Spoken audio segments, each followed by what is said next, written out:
Welcome to the exciting universe of music theory. Are you ready to learn? Then let's begin. Today we will talk about Scale 1015, Ionodygic, which sounds like this.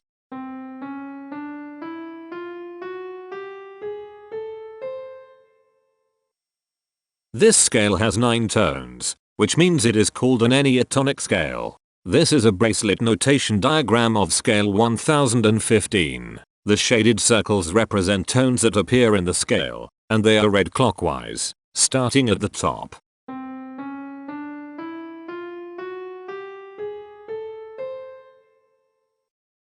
The pitch class set for this scale is 0, 1, 2, 4, 5, 6, 7, 8, 9. The fault class is 9, 4. This set is not prime.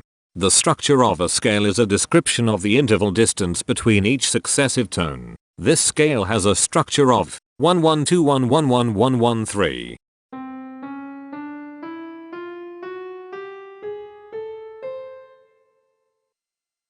The binary representation of this scale is determined by mapping tones of the scale to binary digits. Each binary digit represents a power of 2.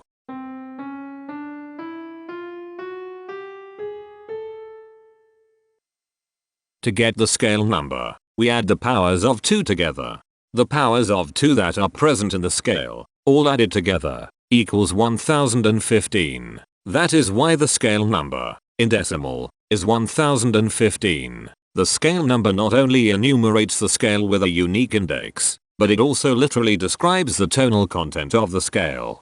Represented as a binary number in base 2, the scale number is 001111110111.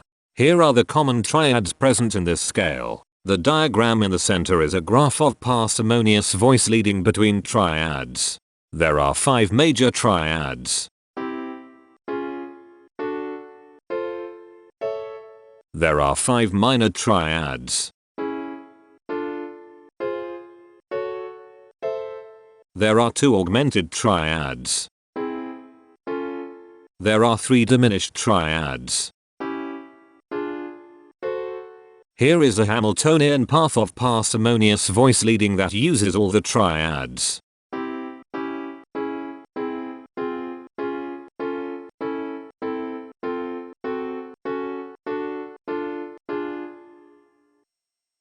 This scale has 9 modes. The first mode is itself. The second mode is scale 2555, also known as Ionodygic. It sounds like this.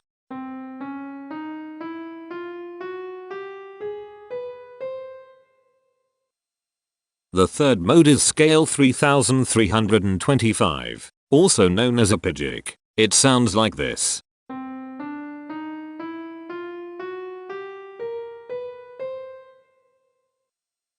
The fourth mode is scale 1855, also known as Ionodygic. It sounds like this.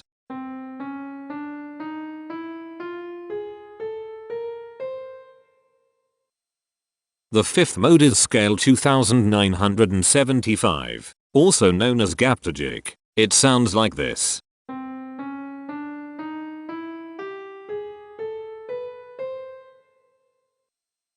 The sixth mode is scale 3535, also known as Heteromorphisms. It sounds like this.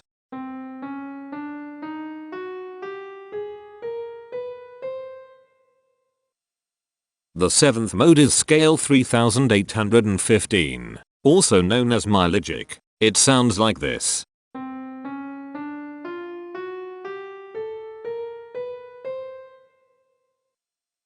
The eighth mode is scale 3955, also known as Ionodygic. It sounds like this.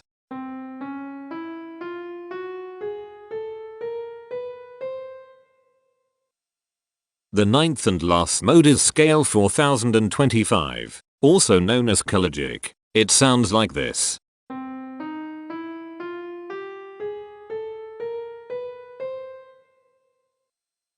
Imperfections are tones that have no tone a perfect fifth interval above them.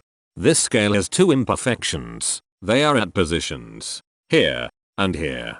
Hemitones are instances where two tones in the scale are a semitone apart. This scale has 7 hemitones. They are at positions here, here, here, here, here, here, and here. Cohemitones are instances where two hemitones are beside each other. This scale has 5 cohemitones. They are at positions here, here, here, here, and here. The distribution spectra describes the size of each of the scale steps, which in turn describes how evenly spaced the tones are. A generic interval is how many scale steps are between one tone and another. A specific interval is how many semitones apart they are. The generic interval of one scale step comes in 3 different specific interval sizes: 1 semitone, 2 semitones, and 3 semitones. The spectrum width of this generic interval is the highest, 3, minus the lowest, 1, which equals 2. The generic interval of 2 scale steps comes in 3 different specific interval sizes: 2 semitones, 3 semitones, and 4 semitones. The spectrum width of this generic interval is 2. The generic interval of 3 scale steps comes in 3 different specific interval sizes: 3 semitones, 4 semitones, and 5 semitones. The spectrum width of this generic interval is 2. The generic interval of 4 scale steps comes in 4 different specific interval sizes: 4 semitones, 5 semitones, 6 semitones, and 7 semitones. The spectrum width of this generic interval is 3. The generic interval of 5 scale steps comes in 4 different specific interval sizes: 5 semitones, 6 semitones, 7 semitones, and 8 semitones. The spectrum width of this generic interval is 3. The generic interval of 6 scale steps comes in 3 different specific interval sizes: 7 semitones, 8 semitones, and 9 semitones. The spectrum width of this generic interval is 2. The generic interval of 7 scale steps comes in 3 different specific interval sizes: 8 semitones, 9 semitones, and 10 semitones. The spectrum width of this generic interval is 2. And finally, the generic interval of 8 scale steps comes in 3 different specific interval sizes: 9 semitones, 10 semitones, and 11 semitones. The spectrum width of this generic interval is 2. The spectrum variation is the sum of all the widths, divided by the number of tones. The spectrum variation of this scale is 2. Since the variation is greater than 0, this indicates that the scale is not perfectly even. The highest spectrum width is 3. Since this is greater than 1, we know that this scale is not maximally even. If every spectrum has exactly 2 specific intervals, we call that the Myhill property. This scale does not have the Myhill property. Since the generic interval ranges overlap, this scale is an improper scale. The interval vector of a scale is a description of what intervals exist between its tones. There are 7 intervals with the size of 1 semitone. They are here, here, here, here, here, here, and here. There are 6 intervals with the size of 2 semitones. They are here, here, here, here, here, and here. There are 6 intervals with the size of 3 semitones. They are here, here, here, here, here, and here. There are 7 intervals with the size of 4 semitones. They are here, here, here, here, here, here, and here. There are 7 intervals with the size of 5 semitones. They are here, here, here, here, here, here, and here. There are 3 intervals with the size of 6 semitones. They are here, here, and here. Each interval does not appear in this scale a unique number of times, so this is not a deep scale. Heteromorphisms are comparisons between every interval in a set. They can be classified as contradictions, ambiguities, and differences.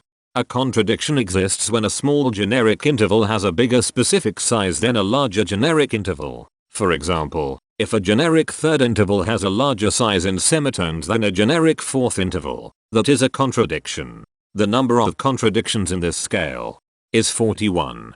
An ambiguity exists when 2 intervals have the same specific size, but they have different generic intervals. For example, if a generic fourth and a generic third interval are the same size in semitones, that is an ambiguity. The number of ambiguities in this scale is 103. A difference exists when two intervals have the same generic size, but different specific sizes. For example, a major third and a minor third both have the same generic size, but they have different sizes when measured in semitones. The number of differences in this scale is 190. The coherence quotient measures the proportion of ambiguities and contradictions among a set's intervals. A scale with a higher coherence quotient is a good candidate for musical usefulness. The coherence quotient is 0.688. The sameness quotient measures the proportion of heteromorphic differences among a set's intervals. A scale with a higher sameness has fewer differences, so it is also a good candidate for musical usefulness. The sameness quotient is 0.34. This scale has no reflective symmetry. This scale has a different pattern of intervals ascending and descending, so it is not palindromic. This scale has no ridge tones. The balance of a scale depends whether the tones are spaced equally enough for the center of gravity to be in the center of the scale.